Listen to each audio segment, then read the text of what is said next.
할렐루야. 우리가 어려움 가운데 있지만 우리 주님은 살아계시고 우리 주님은 우리 어려움보다 크십니다. 우리 크신 주님이 우리와 함께 하시기에 모든 일들을 이기고 벗어나게 해주실 줄 믿습니다. 이 코로나 바이러스가 확산되는 일을 보면서 우리는 양심이 망가진 세상을 직면하고 있습니다. 본인 때문에 병이 퍼졌는데 자신을 피해자라고 부르는 사람들이 있네요. 신천지 사람들을 보면서 사실 마음에 어려움이 있습니다. 사실 신천지 교인들은 피해자입니다. 잘못된 가르침을 가르치고 거짓된 것들을 가르치는 신천지 지도부와 또 그 모든 가르침들이 예수의 이름으로 깨어지고 무너지기를 선언합니다. 우리가 때로는 모르고 하면 괜찮나 하는 생각을 할 때도 있어요. 그러나 그렇지 않습니다. 그렇게 될 줄 몰랐다고 다 괜찮은 게 아닙니다. 의도하지 않으면 악하지 않은 것입니까? 우리 첫 범죄부터 아담과 하와가 선악과 따먹고 이렇게 될 줄 몰랐습니다. 그러나 죄악이 세상에 오게 되었고 어려움이 생기게 되었던 것입니다. 신천지 사람들은 알고도 거짓말을 하고 있는 사람들이죠. 여러분, 신천지 문제가 온 세상을 어렵게 하고 있습니다.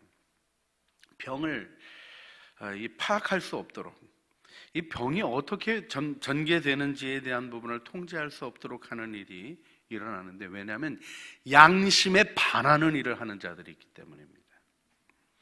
여러분, 모략전도, 산혼기기 이런 말들 알고 계십니까?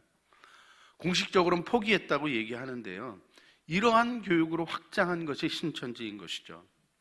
포기했다는 그들의 말을 믿을 수가 없습니다. 회개한 적도 없고요, 사과한 적도 없습니다. 신천지는 자기 교인들에게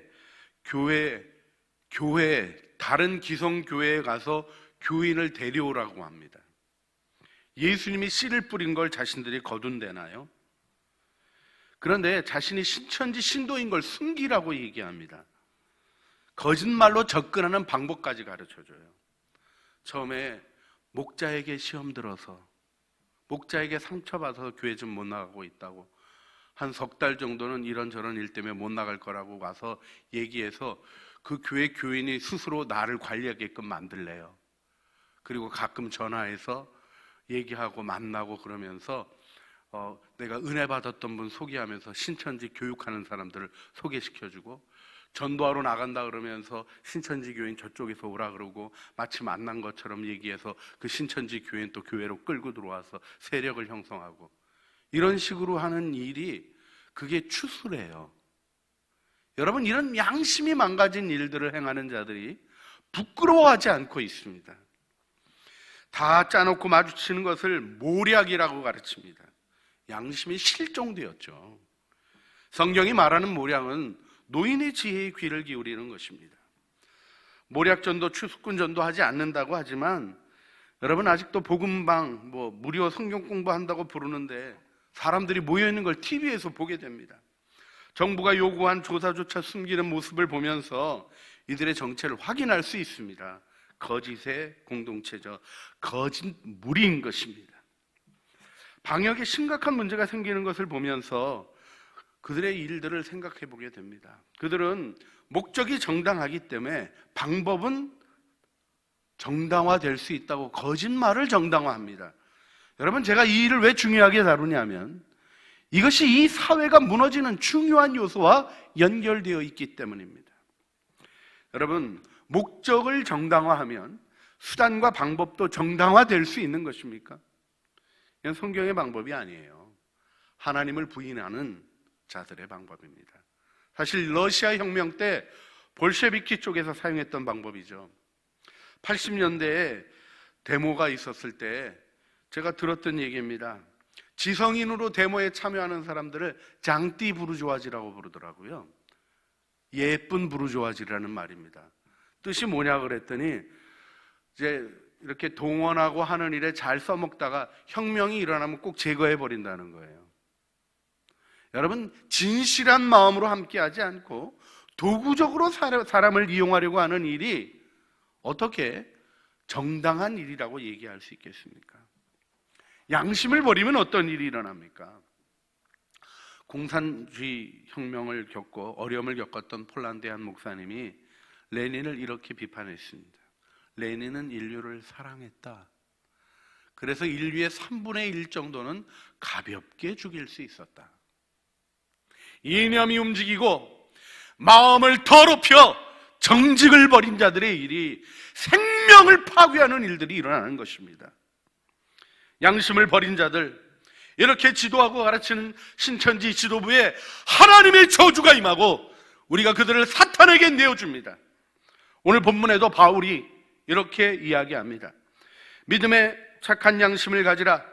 어떤 이들은 이 양심을 버렸고 그 믿음에 관하여는 파선하였느니라. 믿음이 파선한다는 것입니다. 어떤 때 파선한다는 것입니까? 착한 양심을 버리면 파선한 것입니다. 거짓말하는 신천지는 파선한 믿음의 집단인 것이죠. 바울이 이렇게까지 표현합니다.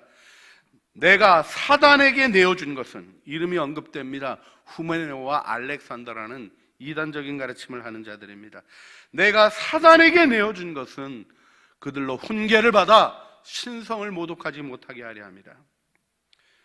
여러분, 고민하게 되는 게 하나 있습니다. 제가 저주를 선언할 때 여러분 그렇게 편하지만은 않으시죠? 여러분, 교회가 축복을 선포하는 곳입니까? 저주를 선포하는 것입니까? 교회는 축복을 선언하는 것입니다. 근데 왜 바울은 저주를 선언하고 있습니까? 고린도전서 16장 22절 말씀을 보면 바울이 이렇게 표현합니다. 만일 누구든지 주를 사랑하지 아니하면 저주를 받을지어다. 우리 주여 오시옵소서. 마라나타를 고백하는데 아나테마 예수의 저주를 선언합니다. 교회는 치리가 있습니다. 근신이 있고 수찬정지가 있고 파문이 있습니다. 모두 살피며 돌이키라는 것인데요, 파문은 교회로부터 쫓아내는 것입니다. 근데 왜 쫓아냅니까? 교회의 축복을 끊는 것입니다. 여러분, 교회는 두루와 앉아만 있어도 하나님의 풍성한 복과 내가 생각하지 못한 많은 은혜와 축복이 있습니다. 근데 바울이 그걸 끊어냅니다. 왜요? 바울이 지금 저주하고 있는 것은 바울이 사도가 아니라고 반대했던 사람들입니까? 분열해서 싸우고 있는 사람들입니까? 바울은 정확히 그 저주의 대상을 선언합니다. 누구든지 주를 사랑하지 아니하거든. 예수를 사랑하지 않는 자, 교회에 왔지만 교회의 진리를 따르지 않는 자에 대한 저주의 선언입니다. 여러분, 고범죄나 성령을 회방하는 죄나 양심에 화인 맞은 자들에 대하여 성경이 경계하는 말들이 동일선상에 있는 것을 기억해야 합니다. 사단에게 내어주는 것은 영원한 저주로 던지는 것이 아닙니다. 고통을 선언하는 거예요. 사탄의 참소와 우리의 모든 도둑질하는 사단의 일들이 그들에게서 이루어지도록 허락하는 것입니다. 왜요? 고린도전서 5장 5절 말씀 우리 같이 읽어볼까요? 이런 자를 사단에게 내어주었으니 이는 육신은 멸하고 영은 주 예수의 날에 구원을 받게 하려 함이라. 고통 가운데 깨달아야 할 일이 있다는 것입니다. 여러분, 모든 축복을 끊어버리고 고통 가운데 들어가도록 선언하는 이 저주에는 육신은 멸하고 영은 주 예수의 날에 구원을 받게 하라는 목적과 의도가 들어있는 것입니다. 사랑의 극단적인 조치입니다.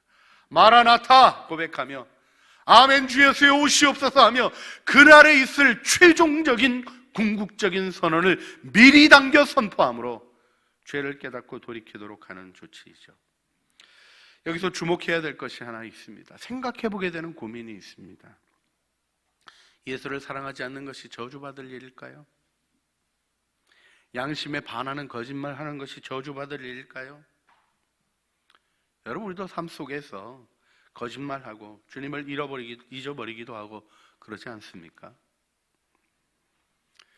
사실 이랬다 저랬다 하는 모습 속에 진실함이 없는 이 세상을 보게 됩니다. 말도 바꾸고요, 부끄러워하지도 않습니다.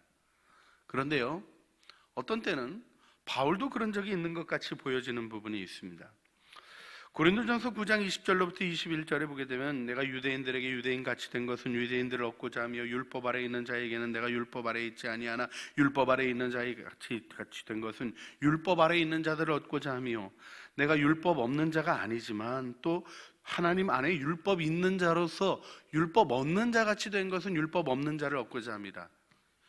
할례 받은 사람에게는 유대인으로서의 율례를 지키는 사람으로 다가갔고, 이방인들에게는 할례 받은 사람들이 행하는 일들을 다 내려놓고 이방인에게로 다가갔다는 것입니다.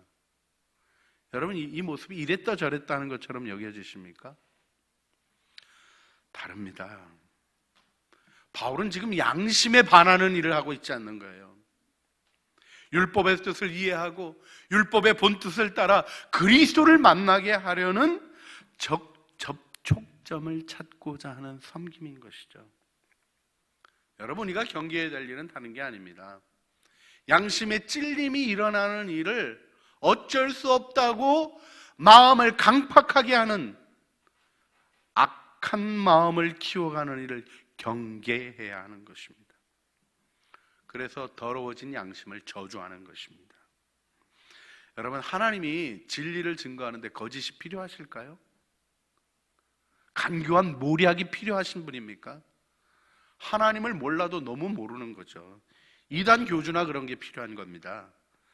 우리의 구원은 삶의 결단과 선택 속에 이루어지는 아름다운 은혜의 헌신인 것입니다. 여러분, 말과 마음이 다른 것은 현실이 아니에요. 생각 속에 있는 것입니다. 마음이 망가진 사람들의 특징이 뭘까요? 있는 그대로를 서술하지 못합니다. 어디 다녀왔습니까? 묻는데 거짓을 말해요. 왜요? 말하는 거가 어떻게 훈련되어 있습니까? 자기에게 유리하도록 말하는 훈련이 되어 있어요. 거짓말에 연단된 마음들의 특징입니다. 여러분, 복음의 진리는 이런 거짓으로 전달되는 게 아닙니다. 복음은 설득이 아니에요.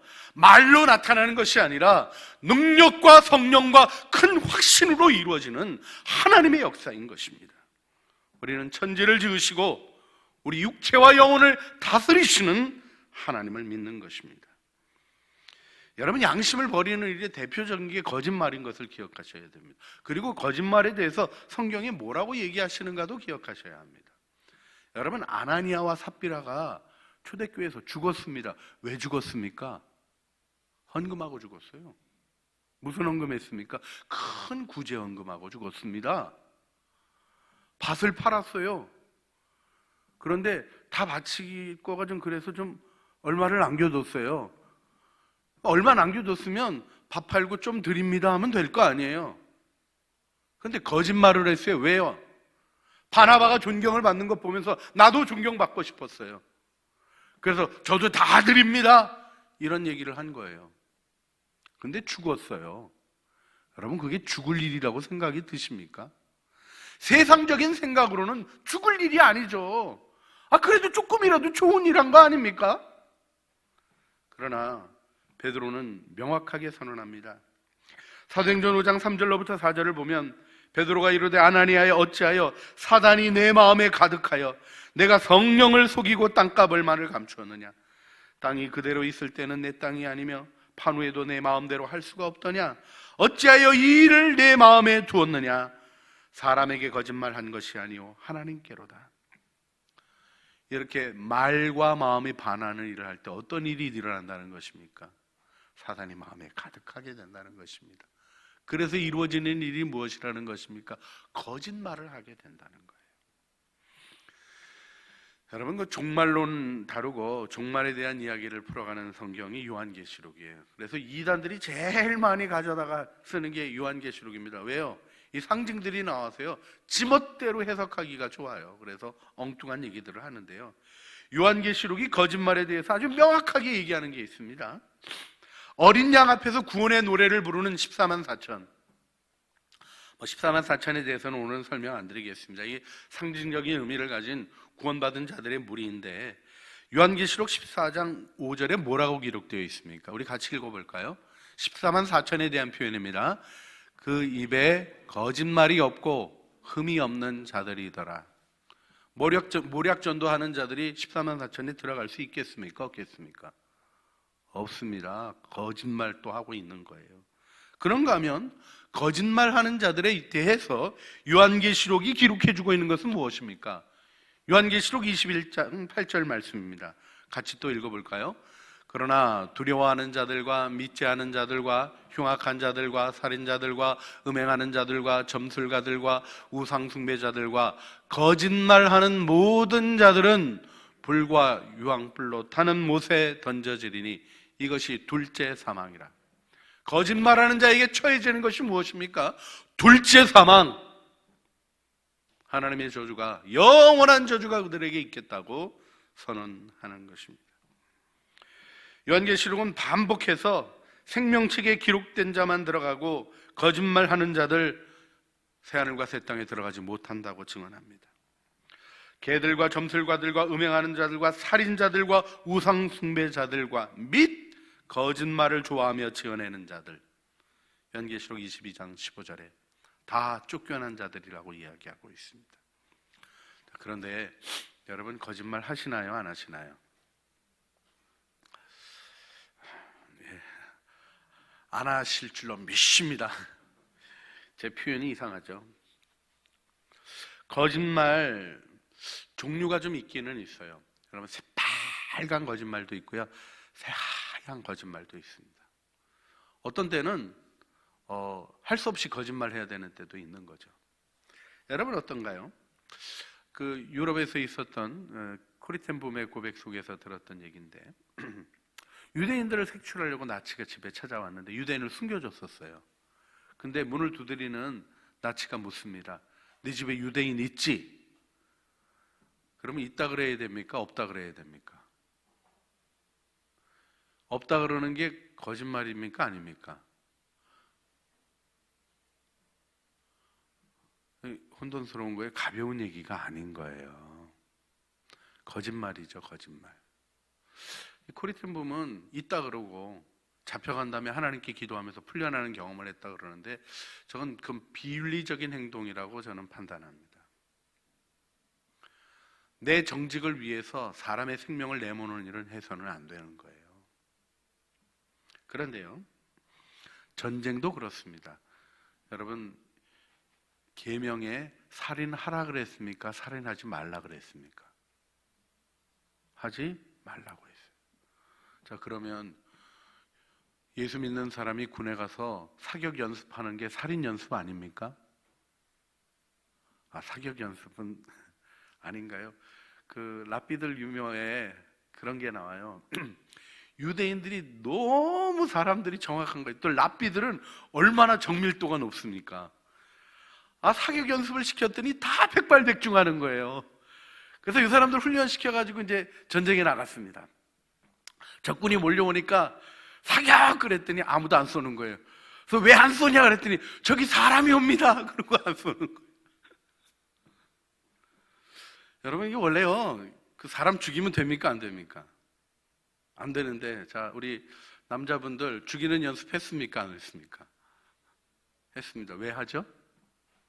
전쟁이 일어나면 더 많은 사람이 죽는 거예요. 불의한 자들이 의로운 이들을 죽이는 거예요. 그래서 더 큰 악을 막기 위해 작은 악을 행할 때가 있습니까? 없습니까? 있어요. 우리가 just war, 정당 전쟁론이라는 것을 어거스틴 때부터 이단들이 와서 교회를 때려부시는데 무정으로 그냥 맞고만 있어야 되느냐? 그건 아니라 하면서 생각하게 되었던 일이에요. 도나투스 장로가 그때 이 도나투스 논쟁을 일으킨 건 단순하게 배교한 성직자, 성경을 넘겨주었던 성직자들의 세례가 무효하다는 얘기만 아니어서 교회를 때려부셨어요. 그래서 그때 군대를 교회가 두는 일에 대한 고민을 하게 되었던 때가 있습니다. 그런데요, 이를 좀 구체적으로 잘 다루어줬던 분이 1960년대에 미국에 이제 그 라인홀드 니버라는 분이신데, 이분이 책임적 윤리라는 걸 강조하십니다. 무슨 얘기냐면요, 큰 악을 위하여 작은 악을 시행할 때 마음에 고통이 있어야 된다는 거예요. 아픔 없이 시행하는 건 아니라는 거예요. 우리가 아픔을 품고 양심의 가책을 느끼며 십자가 보혈 앞에 나가 내 마음을 정결하게 하여 주십시오 하는 보혈의 제사를 드려야 한다는 것입니다.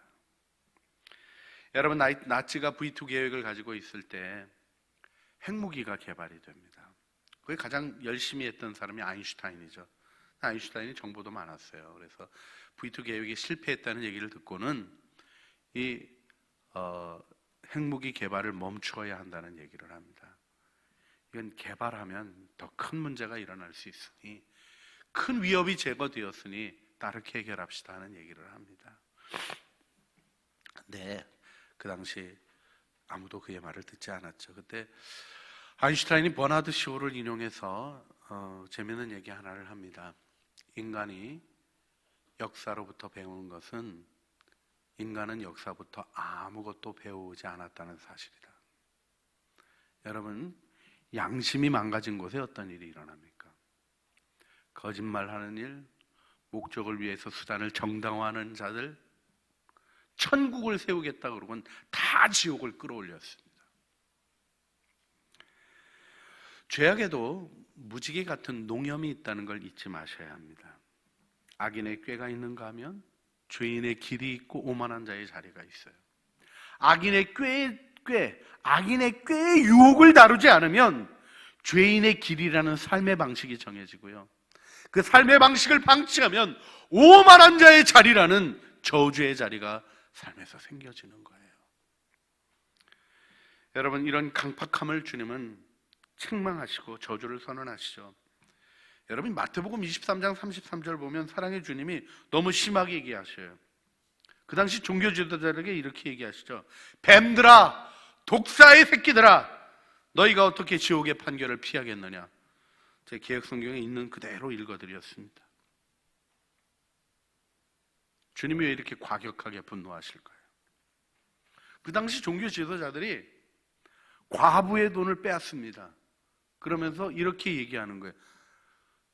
재물은 하나님이 축복한 자에게 오는 거다. 너는 죄인이고 나는 의롭기에 내 재물이 내게 오는 것이다. 이렇게 설명하고 있었어요.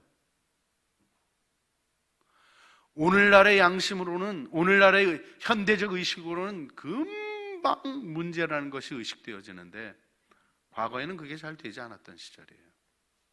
과부들이 돈을 뺏기면서도 나는 죄인이지 하고 오히려 아파하고 있었습니다. 예수님이 너무 마음이 아프셨죠. 그래서 요한복음 8장 44절을 보게 되면 주님은 이 일이 어떻게 그들에게 이루어졌는가를 정확하게 얘기하셔요. 우리 한번 읽어볼까요? 종교 지도자들에 대한 얘기입니다. 너희는 너희 아비 마귀에게서 났으니 너희 아비의 욕심대로 너희도 행하고자 하느니라. 그는 처음부터 살인한 자요, 진리가 그 속에 없으므로 진리에 서지 못하고 거짓을 말할 때마다 제 것으로 말하나니 이는 그가 거짓말장이요 거짓의 아비가 되었습니다. 거짓의 아비가 되었습니다. 거짓말은 마귀에게 속한 증거입니다. 오늘날 그리스도인도 이 일을 마음에 두어야 합니다. 신천지가 거짓말을 저렇게 하면서도 부끄럽지 않아 하는 것은 진실을 말하는 그리스도인의 빛이 더 빛나지 않아서 생긴 어두움인 것이죠. 여러분, 그런데 여기서 한 가지 경계해야 될 것이 있습니다. 오늘 제가 조금 흥분한 것 같지 않습니까?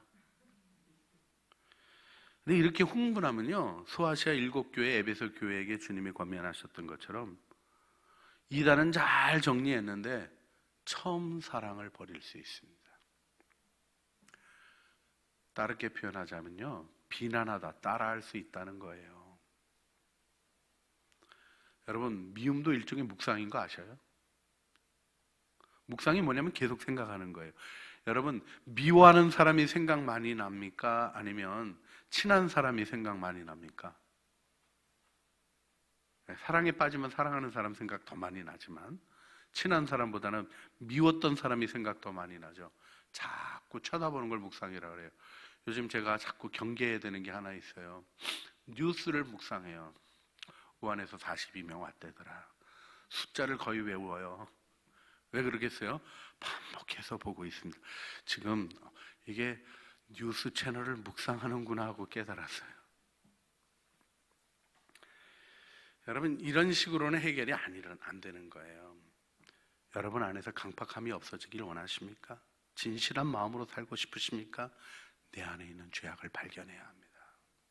바울이 오늘 뭐라고 고백합니까? 자신에 대해서 내가 죄인 중에 괴수입니다 하고 고백해요. 바울이 지금 무슨 도둑질했습니까? 살인했습니까? 남에게 모략을 했습니까? 아니에요. 하지만 바울은 주님 앞에서 반추합니다. 겸손히 자신이 죄인임을 일깨워 생각하는 것이죠. 여러분, 이 마음의 살핌은 긍휼하심을 입은 것에 대한 고백 속에 보여지는 대로 우리 디모데전서 1장 16절 읽어볼까요? 그러나 내가 긍휼을 입은 까닭은 예수 그리스도께서 내게 먼저 일체 오래 참으심을 보이사 후에 주를 믿어 영생을 얻는 자들에게 본이 되게 하려 하십니다. 내가 긍휼 입은 것에, 하나님이 나를 은혜를 베풀어 주신 것에 다른 이들을 긍휼히 여기시고 그들도 은혜 안에 들어가게 하기 위함이 있다는 나를 벗어난 하나님의 목적을 바울은 알고 있는 것입니다. 자, 우리가 다시 말씀 앞에 섭니다. 사실 우리 모두 거짓말을 한두 번 해봤습니다. 그런데요, 거짓말이 아파져야 해요. 거짓말을 아파할 때 돌이켜야 하는 것입니다. 거짓에 익숙한 연단된 강팍함. 사실 베드로 후서 2장 14절에 이런 표현이 나오죠. 음식이 가득한 눈을 가지고 범죄를 하기를 그치지 아니하며 굳세지 못한 영혼들을 유혹하며 탐욕에 연단된 마음을 가진 자들이니 저주의 자식이라. 여러분, 죄악에 연단되면 안 됩니다. 하나님의 은혜는 회개하는 것이에요. 오, 복스러운 죄여 고백하며 주님 앞에 내 죄를 고백하고 하나님의 은혜를 구하는 것입니다. 주님이 우리를 구원하십니다. 할렐루야. 우리 양심은 어떻게 해결될 수 있을까요? 히브리서 9장 14절, 우리 창조교회가 여러 번 읽은 말씀이지만 다시 한번 힘있게 읽어가겠습니다. 하물며 영원하신 성령으로 말미암아 흠없는 자기를 하나님께 드린 그리스도의 피가 어찌 너희 양심을 죽은 행실에서 깨끗하게 하고 살아계신 하나님을 섬기게 하지 못하겠느냐. 보혈의 능력이 우리의 양심을 거짓되고 망가진 것으로부터 구출하셔서 하나님을 섬기도록 하시는 것입니다.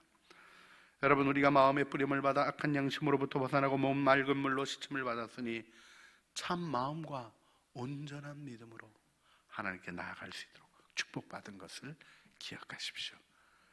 내가 노력한 게 아니라 주님이 이루시고 주신 거예요. 바울은 그걸 히브리서 기자도 확인하는 과정을 가집니다. 히브리서 13장 18절 보게 되면 우리를 위하여 기도하라. 우리가 모든 일에 선하게 행하려 함으로 우리에게 선한 양심이 있는 줄 확신하는 이런 고백까지 해요. 여러분, 이 선한 양심이 우리의 기쁨을 느끼게 하는 구조인 걸 기억하셔요? 행복을 느끼는 마음의 메커니즘이 선한 양심이에요. 행복은 피부로 느낍니까?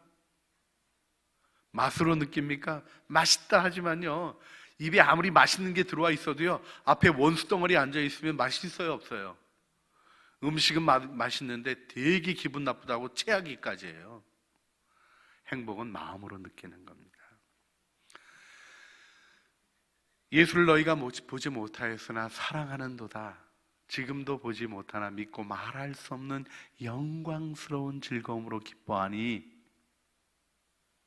믿음의 결국 곧 영혼의 구원을 받습니다. 이 마음은 부드러운 마음이 느낄 수 있는 축복이에요. 예수 그리스도 믿으면 주어지는 아름다운 사랑의 축복인 것입니다. 그리고 기억하세요. 성령 충만을 이어가는 일도 마음에 있는 거예요. 에베소 5장 18절로부터 21절 말씀을 보면 술 취하지 말라 이는 방탕한 것이니 오직 성령으로 충만함을 받으라 하고 뭐라고 말씀해 주셔요? 시와 찬송과 신령한 노래들로 서로 화답하며, 그 다음에 노래하며 찬송하며가 아니라 너희 마음으로. 찬양이 어떻게 된다는 거예요? 마음으로부터 솟아난다는 거예요. 이 솟아남, 이것이 성령 충만함이 이루어져서 그리스도를 경외함으로 피차 복종하게 되는 사랑의 길을 걷게 하는 능력인 것을 기억하셔야 합니다. 자, 오늘 마음을 돌이키지 않는 일이 아주 심각한 거라는 걸 다시 한번 강조하면서 하나님의 심판을 경고하는 로마서 2장 5절이 뭐라고 말씀하시는지 같이 한번 읽어보겠습니다.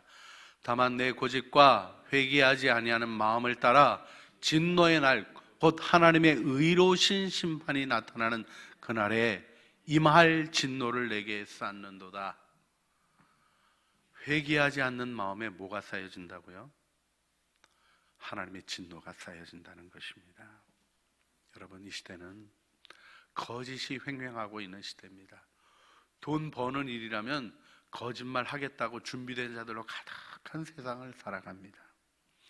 자기의 목적을 위해서라면 자기가 정권을 얻는 일, 당선되는 일을 위해서는 말을 이렇게 해도 되고 저렇게 해도 된다고 생각하는 망가진 사람들이 우리 눈앞에서 왔다 갔다 하는 시대를 살아가요. 이 시대는 그리스도인의 역할이 필요한 때입니다. 아버지의 마음을 알고 이 모든 일에 임할 재앙을 막아서는 기도하는 자들을 주님이 찾으십니다. 에스겔서 22장 29절로부터 30절 말씀 우리 같이 읽어보겠습니다. 이 땅 백성은 포악하고 강탈을 일삼고 가난하고 궁핍한 자를 압제하고 나그네를 부당하게 학대하였으므로 이 땅을 위하여 성을 쌓으며 성 무너진 데를 막아서서 나로 하여금 멸하지 못하게 할 사람을 내가 그 가운데 찾다가 찾지 못하였으므로. 자, 땅이 심판받는 이유는 포악과 강탈, 가난하고 궁핍한 자에 대한 압제, 나그네를 부당하게 학대하는 것, 그것이 원인입니다. 그러나 보다 더 가까운 원인은 무엇입니까? 보다 더 최종적인 결정은 어디서 이루어집니까? 그 죄를 지고 성 무너진 데를 막아서는 자를 하나님이 찾으신다는 것입니다. 하나님은 공의의 하나님이시기 때문에 심판하십니다. 심판은 무거운 돌은 물에 가라앉는다 같은 거예요. 그건 자연의 원리고 하나님이 지으신 세상의 원칙입니다. 그런데 하나님이 막아서는 자를 찾으시는 겁니다. 그리고 이 막아서는 기도를 솔로몬의 성전 낙성식 때 하나님이 솔로몬에게 가르쳐 주셨어요. 우리 잘 아는 역대하 7장 14절 말씀입니다. 다시 한번 간절한 마음으로 읽겠습니다. 내 이름으로 일컫는 내 백성이 그들의 악한 길에서 떠나 스스로 낮추고 기도하며 내 얼굴을 찾으면 내가 그들 죄를 사하고 그들의 땅을 고칠지라. 여러분, 하나님의 얼굴을 구해야 합니다. 하나님의 손 비틀어서라도 사용하려고 하는, 하나님께로부터 무엇을 얻어내려고 하는 내 마음의 욕심을 십자가에 못 박으셨어요. 죽었다고 인정하시면 그게 죽음의 현상이 나타나는 십자가의 권능이 드러납니다. 여러분의 힘으로 죽이려고 그러지 마세요. 잘 안 죽어요. 죽은 거예요. 예수님이 십자가에서 죽이신 거예요. 믿으십시오. 그리고 그렇게 여기십시오. 그리고 하나님의 얼굴을 구하십시오. 내 필요를 구하는 것이 아니라 하나님을 구하십시오. 그때 하나님이 우리의 기도를 들으시고 땅을 고쳐주십니다. 나의 필요를 따라 하나님의 손을 구하는 자가 아니라 하나님을 알고 하나님의 마음에 응답하는 자를 주님은 찾으십니다. 선한 양심으로 이 땅을 고치는 하나님의 사람이 되기 위하여 우리 함께 기도하기를 원합니다. 이 시간 함께 기도할 때 선한 양심이 회복되게 하시는 주님의 은혜를 발견하게 하여 주시옵소서. 우리 이 땅의 회복을 위하여 기도하기를 원합니다. 양심에 반하는 말을 가볍게 여기는 사단의 공격을 우리 그리스도인들이 이기게 하여 주시고 주님을 경외하게 하여 주시옵소서. 우리 기도하기를 원합니다. 거짓말하는 자들의 악행이 부끄러워지게 하여 주시고 거짓이 만드는 이 파국 속에서 이 땅과 생명을 보호하여 주시옵소서. 기도하며 주님, 이 거짓을 말하는 죄악을 들고 성 무너진 데를 막아서서 중보하는 자로 내가 주님 앞에 섭니다. 하나님, 중보하는 자들을 일으켜 주시고 주님 이 땅을 고쳐 주시옵소서. 우리 간절한 마음으로 주님 앞에 기도하시겠습니다. 사랑과 은혜가 풍성하신 아버지 하나님, 우리의 기도를 들으시는 하나님의 은혜를 따라 간구하며 하나님이 우리를 도우신 은혜를 따라 주님의 은혜를 구하는 저희들의 기도를 들어주시옵소서. 선한 양심이 회복되게 하여 주시는 주님, 주님의 은혜를 발견하게 하여 주시옵소서. 양심에 반하는 말을 하는 그 일을 가볍게 여기는 사단의 공격으로부터 우리를 지켜주시고 주님을 경외하는 마음을 부어주셔서 거짓말하는 자들의 악행이 부끄러워지게 하여 주시며 거짓이 만드는 파국에서 하나님 이 나라와의 생명을 보호하여 주시기를 기도드리옵나이다. 죄악을 들고서도 주님 앞에 기도하는 중보자들이 일어나게 하여 주시며 하나님의 은혜의 역사 이루어 주시옵소서. 주님, 선한 양심을 회복시켜 주시는 주님의 은혜를 바라봅니다.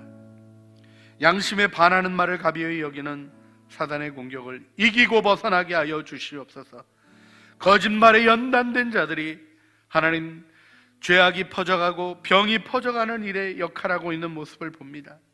주님, 이 땅에 죄악을 품고 기도하는 중보자들을 일으켜 주시고 진리의 거룩한 빛을 들고 죄악의 거짓을 행하는 자들이 부끄러워지게 하는 능력의 제자들이 일어나게 하여 주시옵소서. 주님, 우리의 기도를 들으시고 하늘에서 우리의 기도를 들으시고 죄를 사하시며 땅을 고쳐주시는 은혜를 얻게 하여 주시옵소서. 우리 구주 예수 그리스도의 이름으로 기도합니다. 아멘.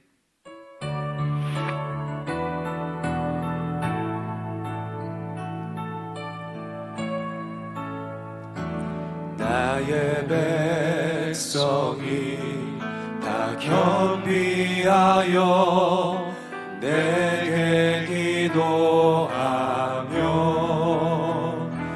나의 얼굴을 구하여서 그 악한 길 떠나면 하늘에서 듣고 죄를 사하며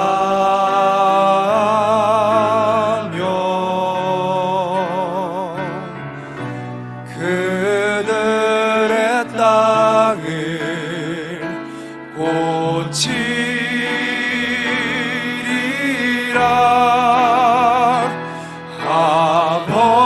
아버지여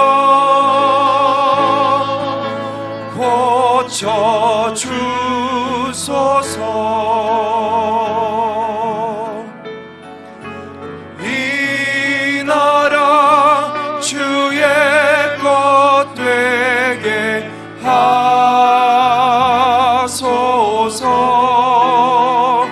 주 하나님 간절히 기도하오니 상한 이 땅 새롭게 하소서.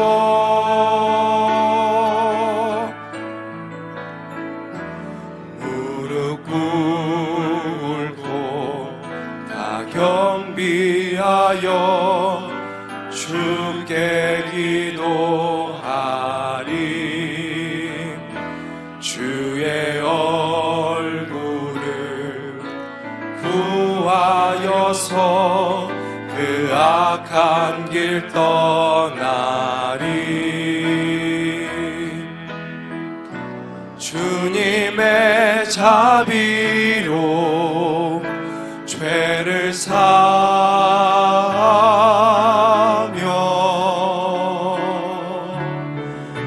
주님의 자비로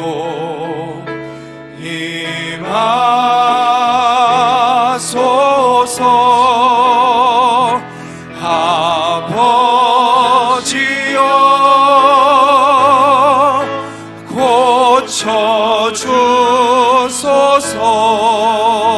고쳐주소서. 이 나라 주의 것 되게 하소서. 주 하나님 간절히 기도하오니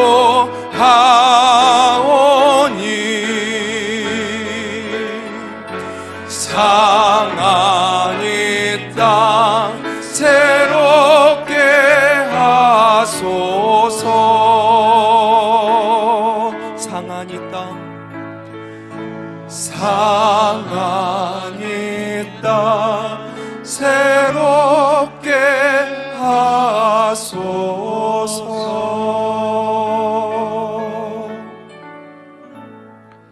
우슬초로 나를 정결하게 하소서. 내가 정하리이다. 나의 죄를 씻어 주소서. 내가 눈보다 희리이다.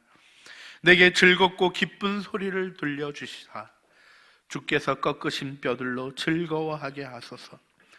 주의 얼굴을 내 죄에서 돌이키시고 내 모든 죄악을 지워 주소서.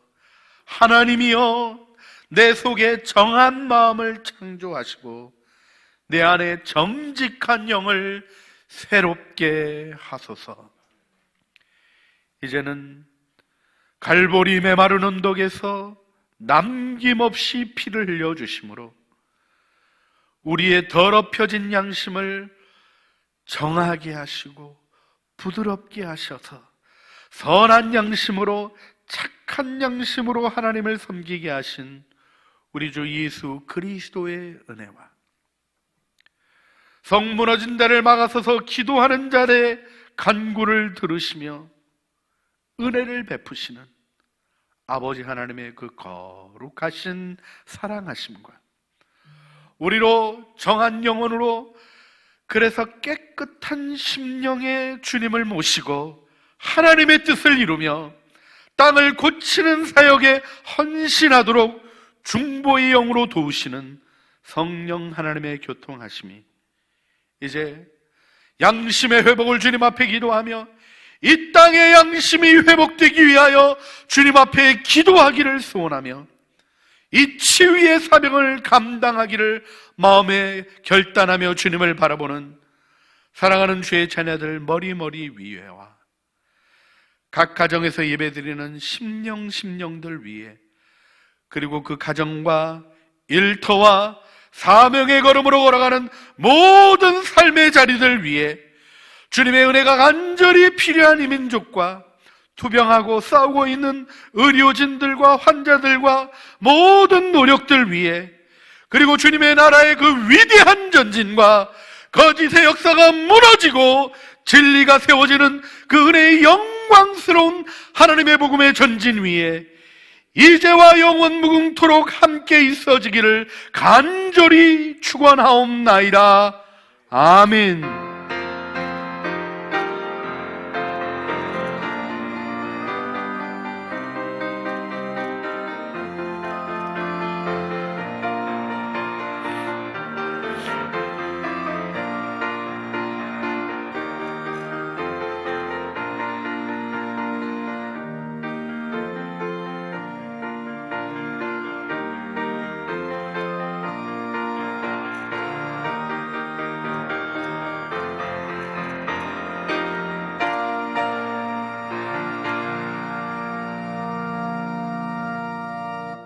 오늘은 101년 전에 우리 만세를 불렀던 3.1절입니다.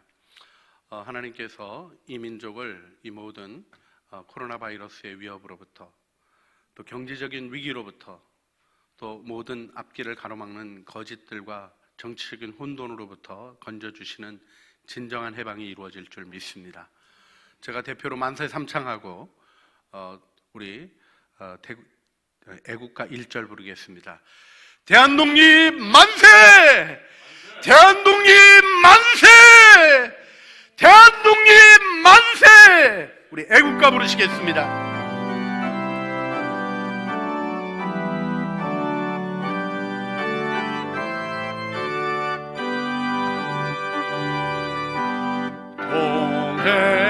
동해물과 백두산이 마르고 닳도록 하나님이 보호하사 우리나라 만세 무궁화 삼천리 화려한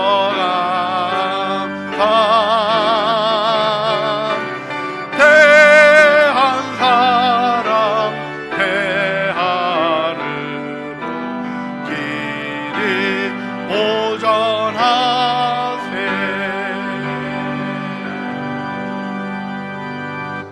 하나님이 생명사계로 우리 창조의 모든 식구들과 삶을 보호하실 줄 믿습니다. 코로나 바이러스로 인하여 두려우실 때는 시편 91편 천천히 읽으시면서 모든 것들로부터 보호하시는 주님의 은혜를 바라보시는 창조의 식구들이 되시고, 여러분 안에 있는 담대함으로 모든 이들에게 이길 수 있습니다. 하나님이 우리에게 생명의 능력을 주셨습니다. 병을 이기는 구조를 우리 몸에 축복해 주셨습니다. 선언하시고 증거해 주시길 바랍니다. 주의 은혜 안에 견고히 보내시기를 바랍니다. 우리 새벽 기도에 영상으로 보내드리고, 우리 주님 앞에 나가는 시간 뒤로 물러가지 않고 이 시대에 축복하신 영상으로 우리 인터넷으로 주님 앞에 예배하며 기도하는 일들 진행합니다. 함께해 주시는 일들 아름답게 세워주시길 바랍니다. 하나님의 생명사계가 여러분을 보호하십니다. 할렐루야.